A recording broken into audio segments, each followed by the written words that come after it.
مسئلہ صرف یہ کہ اب یہ ڈیبیٹ کی بات ہو رہی ہے جب ریفارمز کی کتنی سیاسی سپیس ہمارے پاس ہے اتر، کیونکہ ہم اس الیکشن ایئر میں فروری میں ہوں، مارچ میں ہوں، اپریل میں ہوں، 6 ماہ سے زیادہ چلیں، کتنا دھکا لگا لیں گے، ایونچولی الیکشن ہونے تو ہیں اس ملک کے اندر۔ اب یہ تو چلیں آپ کی خواہش ہو سکتی ہے کہ الیکشن ہونے تو ہیں، لیکن اس میں ایک امپورٹنٹ بات یہ بھی ہے کہ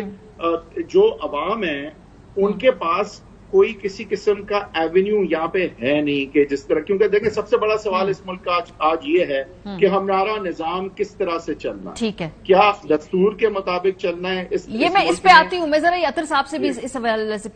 بات کر لوں، کیونکہ اب میں نے یہ دیکھنا بڑا واضح طور پہ شروع کر دیا ہے کہ بلیم گیم شروع ہو چکی ہے۔ پیپلز پارٹی اونرشپ لینے تھوڑا بہت انفراسٹرکچر ہے، وہ بھی نواز شریف کے زمانے کا تھوڑا بہت انفراسٹرکچر ہے اس ملک میں، باقی انفراسٹرکچر تو کبھی بنا ہی نہیں ہے۔ ہاں، یہ عطر صاحب کو عطر صاحب کو اس کا انپٹ لینا چاہوں گی اس کے اوپر کہ اب یہ وہ وقت آ رہا ہے جہاں پہ پی ایم ایل این تیار نہیں ہے اونرشپ لینے کو، پیپلز پارٹی تیار نہیں ہے اونرشپ لینے کو،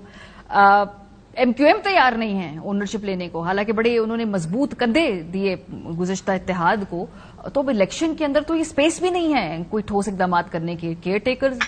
مطلب جو کر لیں گے کتنا کر لیں گے، کتنا دھکا لگا لیں گے؟ دیکھیں اس میں بنیادی ایشو یہ ہے کہ جب آپ کوئی نظام بناتے ہیں، اگر وہ نظام جن لوگوں کے فائدے کے لیے کام کر رہا ہو نا تو اس میں آپ کو ان کا فائدہ نظر آئے گا۔ جب آپ نے نظام کو یہ لیڈ کیپچر کر لیے چند لوگوں کے لیے، اشرافیہ کے گرد وہ نظام گھوم رہا ہے۔ آپ اقوام متحدہ کی اپنی رپورٹ دیکھ لیں، UNDP کی رپورٹ ہے کہ پاکستانی اشرافیہ ہر برس تقریباً $17 بلین کی مرات لیتی ہے، وہ سبسڈیز کی صورت میں، وہ سول ملٹری جو آپ کی ایلیٹ ہے، وہ دیگر جو ان کو مرات ملتی ہیں، لینڈز ملتے ہیں، اس سارے میں تقریباً $17 ارب یہ ریاست خرچ کرتی ہے، اور پاکستان کی معیشت کا 6% وہ کنزیوم کر لیتے ہیں۔ اب پرابلم یہ ہے کہ اگر آپ نے کوئی کرنی ہے اصلاحات جس میں جو سٹیک ہولڈر ہے، جو یہ جس کو آپ نے دکھایا جو رو رہا ہے، اس کی کوئی ان پٹ ہے؟ جب ان پٹ 4 بندوں نے بیٹھ کے کمروں میں کرنی اور وہ یہ سمجھتے ہیں کہ وہ اتنے عقل مند ہیں، ان کو پتا ہے، وہ لوگ جنہوں نے زندگی میں کبھی کریانہ سٹور پہ جا کے کوئی چیز نہیں خریدی، جب وہ پالیسی ساز بن جاتے ہیں نا جس میں عوام کی ان پٹ نہیں ہوتی، باقی جمہوریت آئیڈیل کہیں پہ بھی نہیں ہوتی، بہت سارے مسائل ہوتے ہیں، لیکن جب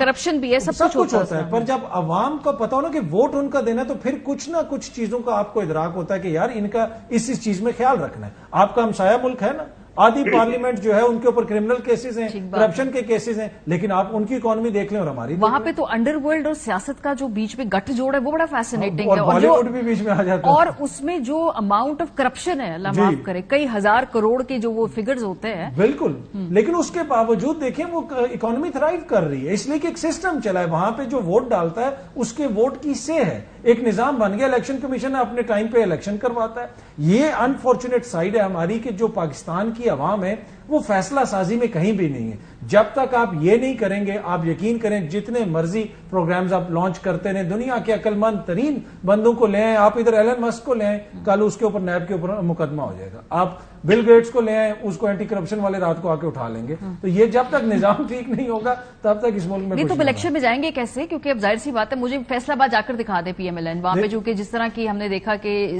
آج خود جو کیئر ٹیکر منسٹر ہیں انہوں نے مانا ہے کہ 1600 وہاں پہ چھوٹے موٹے کارخانے بند ہوئے ہیں، تو یہ کیسے جائیں گے ووٹ لینے کے لیے؟ یہ کیا بیانیاں بیچیں گے؟ یہ کہیں گے کہ ہماری حکومت نہیں تھی، جیسے کہ عرفان صدیقی صاحب نے ہمارے پروگرام میں کہا بھی کہ میری حکومت نہیں۔ اس میں اب ایشو اس میں کیا ہوگا؟ ایشو ان کو یہ ہوگا، اور اسی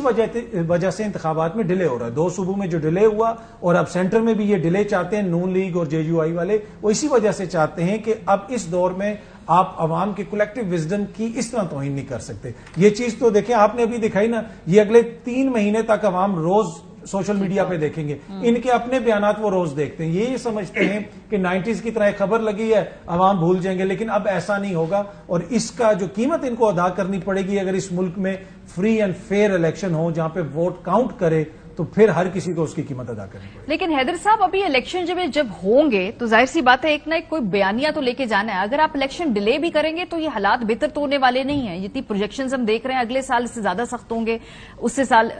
زیادہ سخت ہوں گے، کیونکہ IMF پروگرام جو ری نیگوشیٹ کرنا ہے مارچ کے بعد وہ تو اور کڑا ہو جائے گا نا۔ یہ الیکشن کے اندر جا کر اب یہ کہیں گے کیا؟ یہ بھی ایک بڑی تشویشناک بات ہے کہ الیکشن کے اندر تو جا کے اگر ایک پولیٹیکل ہیلدی ایکٹیویٹی بھی کرنی ہے تو اس کی بھی سپیس نہیں ہے۔